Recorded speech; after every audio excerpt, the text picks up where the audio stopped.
السلام علیکم ناظرین۔ ایک غلام تھا، ایک دن وہ کام پر نہ گیا تو اس کے مالک نے سوچا کہ مجھے اس کی تنخواہ میں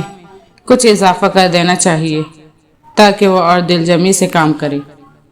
اور آئندہ غائب نہ ہو۔ اگلے دن مالک نے تنخواہ سے زیادہ پیسے اسے دیے جو اس نے خاموشی سے رکھ لیے، لیکن کچھ دنوں بعد وہ دوبارہ غیر حاضر ہوا تو اس کے مالک نے غصے میں آ کر اس کی تنخواہ میں کیا گیا اضافہ ختم کر دیا اور اس کو پہلے والی تنخواہ ہی دی۔ غلام نے اب بھی خاموشی اختیار کی تو مالک نے کہا، جب میں نے اضافہ کیا تو تم خاموش رہے اور اب جب کمی کی تو پھر بھی خاموش ہو، کیوں؟ تب غلام نے جواب دیا، جب میں پہلے دن غیر حاضر تھا تو اس کی وجہ یہ تھی کہ میرے گھر بچی کی پیدائش ہوئی تھی اور آپ کی طرف سے تنخواہ میں اضافے کو میں نے اس کا رزق کا خیال کیا جو اپنے ساتھ لے کر آئی تھی،